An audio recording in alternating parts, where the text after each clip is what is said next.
निकल जाता है, कुछ खाता ही नहीं व्यक्ति। तो महाराज जी ने कहा तुलसी की माला सबको धारण करनी चाहिए।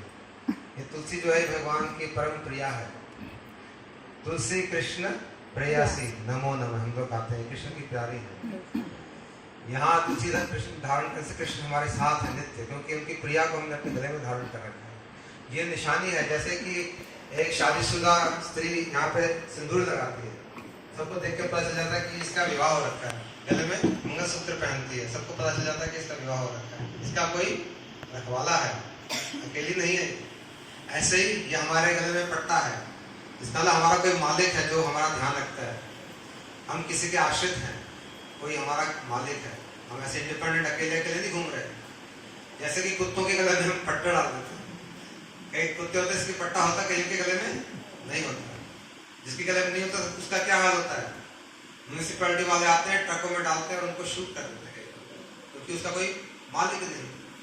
ऐसे ही ये किसी गले में नहीं है तो उसका मतलब इसका कोई मालिक नहीं। जब यमराज आएगा तो देखा इसका कोई मालिक नहीं है, ये तो अपने मन मर्जी से घूम रहा है संसार में, उसको पकड़ लिया जाएगा। लेकिन अगर हमारे तुलसी पहनेंगे तो यमराज को स्टैंडिंग इंस्ट्रक्शन है कि जिसके घर में तुलसी वहां मत जाना भैया गलती से। एक बार चले गए तो उसकी कथा आती है भागवत में बहुत जबरदस्त। महाराज जी आप कथा करें तो आप सुन सकते हैं, माता अजामिल की कथा आती है।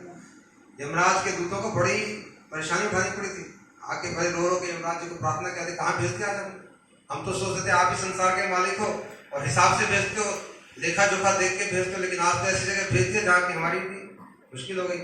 वहाँ पे विष्णु के दूतों से बहस करनी पड़ी हमें और फिर उसके बाद वापस आना पड़ा, काम भी नहीं कर पाए आपका। तो उन्होंने कहा भैया मैं मालिक नहीं हूँ, मेरा भी कोई मालिक है, मेरे को ये ड्यूटी दी गई है, काम करने के लिए दिया गया है कि जो भगवान का भजन ना करे या जो उल्टे सीधे काम करे उसको मैं दंड देता हूँ, लेकिन जो भजन करता है उसके सामने आगे से कभी मत जाना। याद रखो इसके गले में तुलसी हो वहां पे फटकना भी मत। इसलिए जब इसकी मृत्यु हो जाती है तो हम गले में तुलसी देते हैं। आप गाँव में सब जानते हो गंगा जल और तुलसी, क्योंकि तुलसी भगवान की प्यारी है। अगर गले में पहले तुलसी है तो कोई डरने की बात नहीं है। इसलिए महाराज जी जैसे आग्रह कर रहे हैं भैया संतों की एक छोटी सी बात मानने से भी बहुत बड़ा कल्याण हो जाता है। त्रायते भय तो भयात, गीता में लिखा है, बड़े महान भय से बच जाता है आदमी। एक छोटी सी बात मानते, कितनी बात है, तुलसी पहनने की बात कोई ज्यादा बड़ी बात है। अरे गले में 50 चीजें पहनते भगवान के लिए, तुलसी पहनते तो क्या है। हाँ लेकिन खान पान भी शुद्ध हो, लहसुन प्याज हम ना खाएं, जैसे महाराज जी ने बताया। लहसुन प्याज खाओगे तो भगवान को भोग नहीं लगेगा। तिलक, अब महाराज जी का तिलक के बारे में बताया, तिलक के बारे में महाराज जी कुछ बात अच्छा बताते हैं, शास्त्रों से प्रमाण देके। हमें इतने श्लोक याद है, लेकिन तिलक जो है ये भी जैसे कि पतिव्रता स्त्री की निशानी उस प्रकार से है। ये तुम्हारी बिटिया ये कनाडा रहती है और वहां पे यूनिवर्सिटी जाती है, तिलक लगा के जाते हैं, वहां तरह तरह के लोग आते हैं। मैंने से पूछा, मैंने कहा आपको शर्म नहीं आती, या थोड़ा सा अजीब सा लगता है कि सब तिलक लगा के स्पेशल जा रहे हो। कोई भी नहीं लगाता वहां, एक व्यक्ति भी नहीं लगाता पूरी यूनिवर्सिटी में। कोई चाइनीज आ रहा है, कोई कहाँ का आ रहा है, कोई कहाँ का आ रहा है। कहते डैडी इसमें शर्म की क्या बात है, कहते तो हमारा निशानी है, गुरु जी हमारे गुरु जी ने दिया हुआ है। सब लोग क्या क्या करते हैं, हम तो कुछ नहीं करते। चाइनीज लोग ये करते हैं, फलान लोग ये करते हैं। इसका फोन देखो, इसका फोन है सारा हिंदी में है। मैंने कहा हिंदी में क्यों किया है, उसकी लैंग्वेज है ना, कई बार ऐसी चीजों की समझ में नहीं आता लिखा क्या है। हम तो हम इंग्लिश में रखते हैं भाषा, इसका सारा हिंदी में। मैंने कहा हिंदी में क्यों रखता है, हमारे स्कूल में चाइनीज जो चाइनीज में रखते हैं, कोरियन में रखते हैं, जापानीज में रखते हैं। मैथ हमारे पास अपनी भाषा नहीं है क्या, हम अंग्रेजी में क्यों रखते हैं। हम उनके फोन में पढ़ नहीं पाते क्या लिखा है, सब कुछ देख उसका फोन में भी कहते हम उसके फोन में पढ़ नहीं पाते लिखा क्या है, क्योंकि उनका भाषा में। हमारे इंग्लिश में रखते सब जानते थे क्या लिखा है, कहते मैंने हिंदी में रखूँ, तो इसे हिंदी में अपना फोन कर रखा है वहां पे विदेश में जाके, क्योंकि कोई पढ़ नहीं सकता, उसको हिंदी आदमी पढ़ सकता है। इसलिए ये हमारी परंपरागत चीजें हैं। महाराज जी ये हमें हम पे गर्व होना चाहिए। तिलक लगाने पे, कंठी माला पहनने पे करने की बात नहीं है।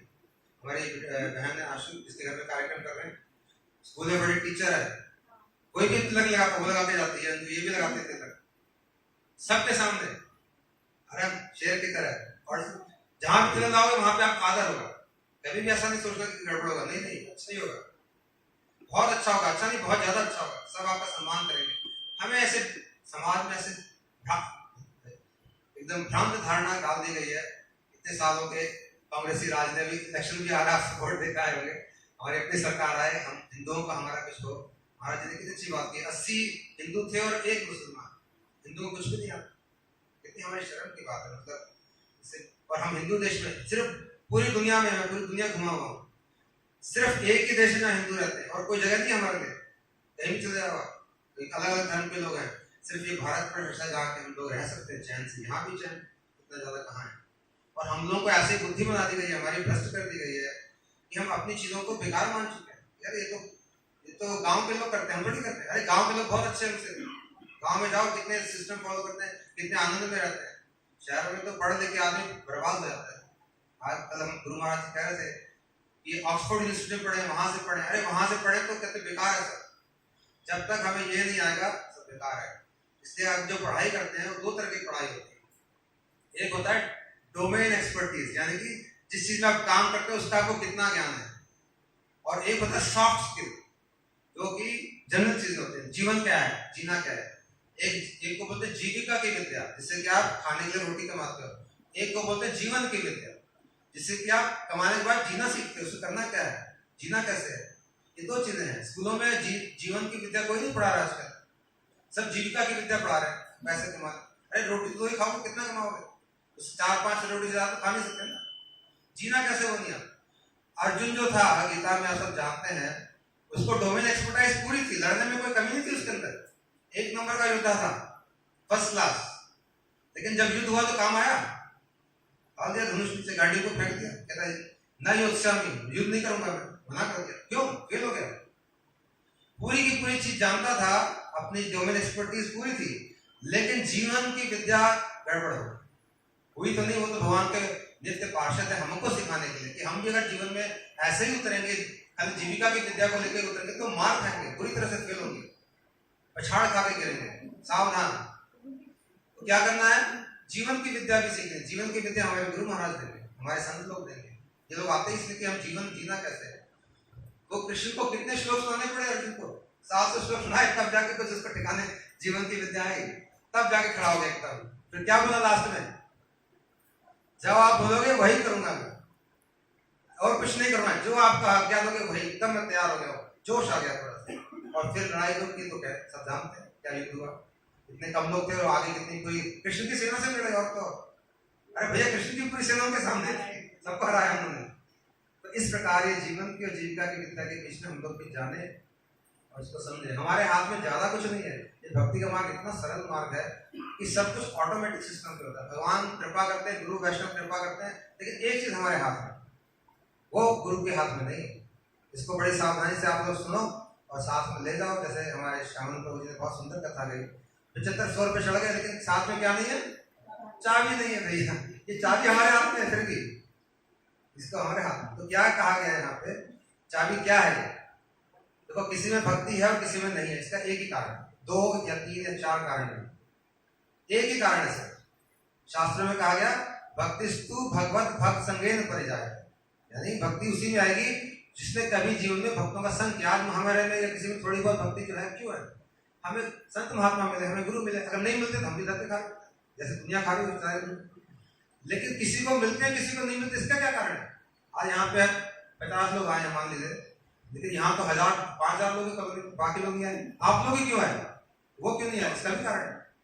कोई ऐसे तुक्के से काम नहीं चल रहा है संसार में। श्लोक में कहा गया भक्तिस्तु भगवत भक्त संगेन परिजायते सत्संगे प्राप्यते पुंभी सुकृते पूर्व संचिते, यानी सत्संग खाली उसी को प्राप्त होगा जिसके पूर्व जन्म की सुकृतियां हैं, जिसने कुछ अच्छा काम किया है। सुकृति मानी जैसे कि आज हम यहाँ आ गए, आज हमने ठाकुर जी की आरती कर ली, आज ठाकुर जी को भोग लगा दिया, आज हम वृंदावन धाम चले गए, आज हमने परिक्रमा कर दी। ये सब चीजें छोटी छोटी करते रहेंगे, धीरे धीरे भगवान प्रसन्न होकर हमें उसका फल क्या होता है, हमें ऐसे महात्मा मिलेंगे, सत्संग मिलेगा, ऐसे आज हमको मिला। ये किसी हमारी कई जन्मों के सत्संग का फल है, साधारण नहीं है। ये मत सोचना कि भाई ऐसे आ गए आज काम नहीं था यहाँ घूमने आ गए, ऐसा नहीं। जिसको मिलना है उसको ही आता है। तो इसके लिए हमें एक काम करना पड़ेगा। हमारे तुलसीदास जी बड़ी अच्छी बात कहते हैं, रामचरितमानस में कहते हैं जाके प्रिय न राम वैदे तच्ये ताहि कोटि बैरी सब यद्यपि परम संदेह। जिसके राम प्रिय नहीं और वैदे यानी सीता जी प्रिय नहीं हो, उसको छोड़ दो।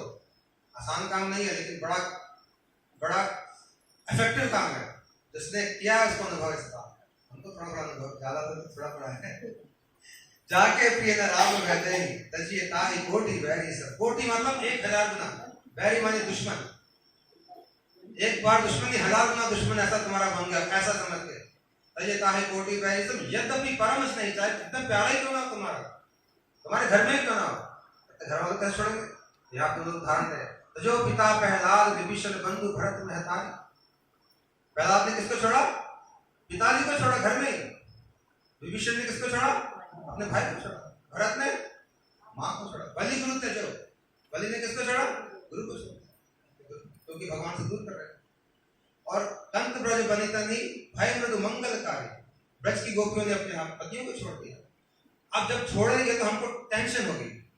मान लो आपके बॉस है, अब भगवान का भजन नहीं करता, आपसे छोड़ना चाहता, छोड़ने का मतलब ये नहीं कि उसको गाली दें या दूर हो जाए, उससे व्यवहारिक बात करें, लेकिन उससे ज्यादा क्लोज बातें ना करें। उसको घर में बुलाए नहीं, खाने तो उसके घर जाए नहीं, लेकिन अपना व्यवहार तो रखना पड़ेगा।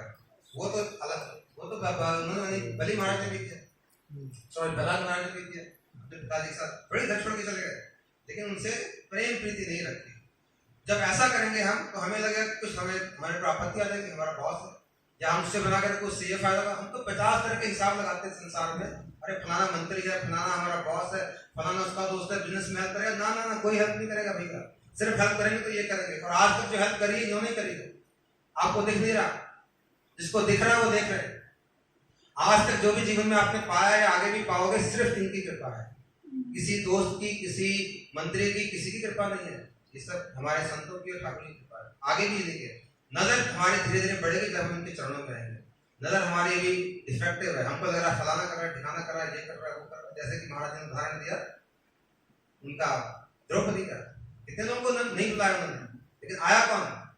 आया तो कृष्ण। हमेशा कृष्ण आते, हर समय 100% ऑफ टाइम। कभी भी ऐसा नहीं हो कोई और आया आज तक। हमारे को जो रक्षा हुई है कृष्ण नहीं करी और किसी नहीं करी, हम जाने चाहे ना जाने। तो इसलिए यहाँ भी बड़ी अच्छी बात कह रहे हैं कि इनको छोड़ने से होगा क्या? कोई स्ट्रेस टेंशन नहीं होने वाली, ये गारंटी दे रहे। कौन दे रहे? तुलसीदास जी, बड़े अनुभवी हैं। कहते हैं भय मृदु मंगलकारी, जब छोड़ दोगे तो उसके बाद क्या होगा? मृदु हो जाएगा, जीवन में मिठास आ जाएगी, बड़ा आनंद आ जाएगा। और मंगलकारी यानी आनंद, आनंद मंगल हो जाएगा चारों तरफ। आप पाओगे उसको, जो करेगा वो पाएगा, जो डरते डरते रहेगा उसको नहीं मिलेगा ऐसा चीज। तो फिर करे क्या? फिर तो छोड़े तो पकड़े किसको? तो आगे कहते हैं नाते नेह राम के मनिय, नाते नेह राम के मनिय सुहृद सुसैब कहो कहां दो। हमारे नाते किससे होंगे? सिर्फ राम से होंगे, या राम से जिसके नाते उससे होंगे। उदाहरण के लिए जैसे कोई स्त्री विवाह करके आते हैं, हमारी बहन इस घर में आई है वाशु, अब उनके हस्बैंड है हमारे अनिल जी, वो पीछे खड़े थे येलो ड्रेस में, उससे इनका नाता है, प्रेम का नाता है। लेकिन अनिल जी के जो भाई हैं उससे तो कोई सीधा नाता नहीं है, लेकिन उससे भी नाता बन जाएगा क्योंकि अनिल जी के भाई हैं।